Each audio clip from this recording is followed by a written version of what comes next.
Okay, so we have concluded our pre-Kena seminar for almost 3.5 hours. We'd like to hear your feedback about the lesson. Ano ang inyong mga realization, mga takeaways, mga bagong understandings ninyo sa pagpasok sa marriage. Let's start with Doc Monica. Mm. Um,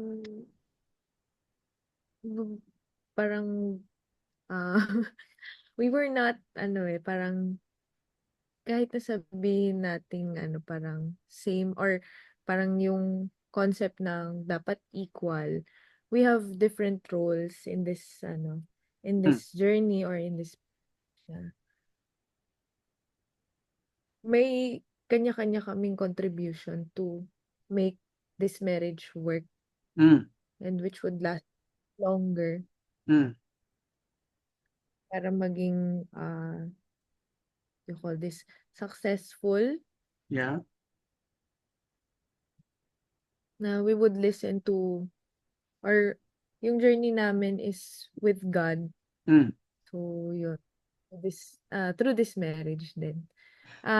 With the seminar, kahit na yun nga na every Sunday nagmamas, yung yung 3 hours, I learned a lot na na talagang in layman's niyo siyang diniscuss sa'ming dalawa, Hmm. yun po. Marami bang shocking revelations? Marami? Marami po akong natutunan kahit parang my whole life I've Hmm. been parang kahit every Sunday nagma-mass ako, may Hmm. bago pa rin akong Yeah. Thank you. Thank you for that. applicable sa'ming dalawa po. Ayun, salamat ng marami at nagkaroon tayo ng understanding sa ating mga binasa na Bible verses. That is knowing the mind of God, how He designed the marriage. That's very important for us to know and understand. Okay? Thank you, Doc Monica. It's Doc Subs. How about you? Mm. Kasi po sobrang na-appreciate ko po kasi 'di ba po, father ano ako, hindi naman ako baptized Mm, as Catholic. mm, Pero just practicing it on my own way lang. A mm, personal lang na connection, parang gano'n. Lagi ko rin mm, sinasabi sa kanya eh. And akala ko yung wedding seminar is more of like one-sided para sa mga baptized Catholic. Akala ko magiging parang gano'n yung mm. Hindi way ng pala. paglilip. Yung, hindi pala like sobrang ano siya, kahit hindi ka baptized Catholic, sobrang makaka-relate ka. Yung the way you delivered it, Mm, yung taught us, parang mm. sobrang makaka-relate kahit hindi ka Catholic. Opo. Yeah. Then, yung may part din na, kasi po, di ba, ah, sa Japan, Mm, hindi lang, yung role ng lalaki and babae, sobrang ibang-iba. No? yeah. Right. Ah,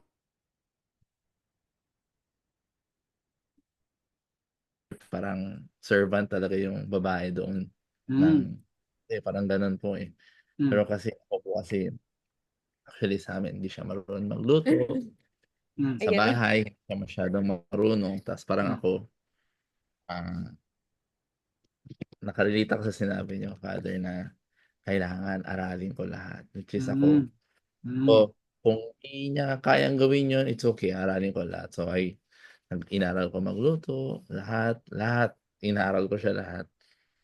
Then, parang feeling ko tama po yung ginagawa ko after this seminar na baby dapat. baby. Tama. You're on the Hindi right siya track. dapat basic, no? Na Mm, yun, yung lalaki talaga gagawin lahat para yes. mabigay yung dapat Oo. sa pamilya.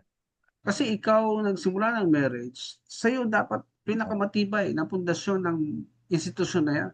Sa'yo magsisimula Mm, yung pundasyon. Dadagdag na lang siya mm, later as support foundation. sa institution. Now, here's another knowledge that I miss telling you. Husband is from the word house, bond, the one who binds the house together. Father means sustainer, provider, protector, and it's from the word pater, no? It started from the word pater, which means protector, sustainer, guidance, which in Hebrew called Abba. Yun ang gusto ng Diyos na itawag natin sa Kanya because He provided everything, di ba? He provides for our food, for our sustenance, the air that we breathe, the water that we drink, protection, no? Lahat yan nakakapit naman sa pangalan mo as Father, which also means cultivator. Pag ginugol mo yan, cultivator. Pag sinabing cultivator, i-improve mo lahat ng dumating sa buhay mo. Whatever maisip mo na gusto mo mangyari sa katauhan ni Doc Monica, ikaw din yung mag-e-effort na magtanim. Taniman mo siya ng knowledge about everything that she does not know yet. Ikaw pa rin talaga yung mamumuhunan. Kung kulang siya sa communication skills, you send her to language school and you pay for it. That's investment. That is sowing what you reap later on. Okay? The principle of sow and reap. Kung mahina siya magluto, ay padala mo sa culinary school. Di ba? Para hindi all the time ikaw magluluto. Di ba? Kailangan matutunan din niya yun. Kung hindi pa siya makapag-drive, i-enroll mo sa driving school para hindi lagi ikaw nagda-drive. Di ba? Everything that you need to see to a woman, ikaw din yung mag-e-effort to make that the woman in your mind. Okay? Para maalis yung worry mo. Paano ko, ang daming husband na nag-worry, paano kung mawala ako ng maaga? Paano na sila? Eh, that's the only way to remove your worry. Make them prepared. Okay?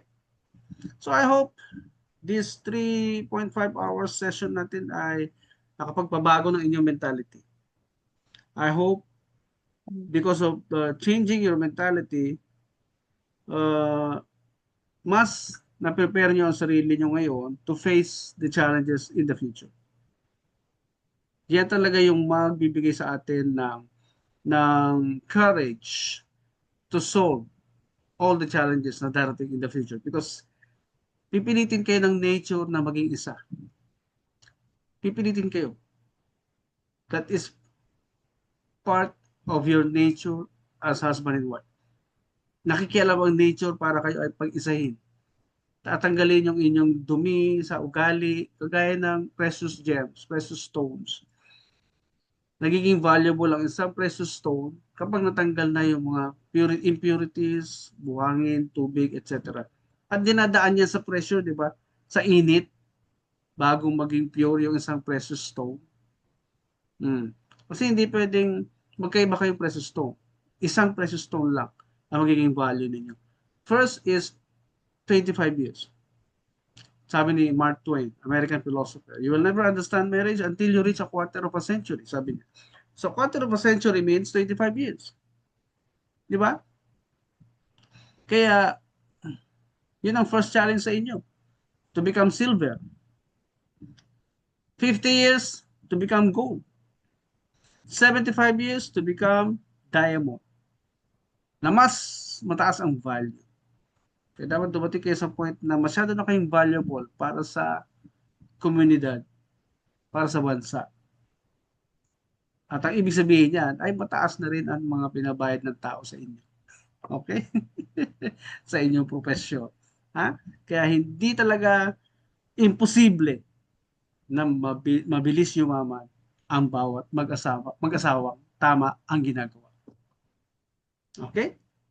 And I encourage you to watch the video seminar of Mark Gungor.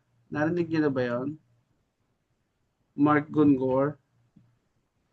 Ita-type ko sa chat box.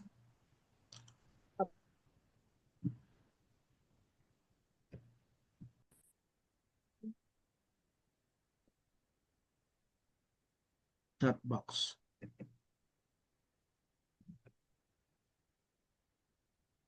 Hmm, bakit daw makatype?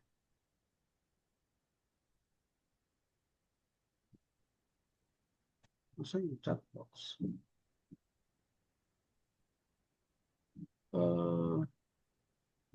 Di ako makatype. Wala yung chat box. Ano ba yun? Katabi ng participant. Nakalagay invite tapos mute all. Saan ba tinatype ito? Basta. Napin nyo na lang. Mark Gungor. Yan. Makikita nyo yung studies na ginawa how the marriage should benefit the both of you. It's very amazing yung kanyang presentation doon. Mas maintindihan, makikilala nyo what is that. It has scientific explanation also. Okay? Maraming salamat po sa inyong pakikinig, sa inyong pagtsatsaga, at sa inyong humility. Thank you. Thank you so much for your time po. Yes. Pag kulang kayo sa guest, nandito lang ako. Ha? Okay? Hope to see you soon. Opo. Good night Thank you, and sir. may God bless you po. God bless you too, Father. Okay, bye-bye. So,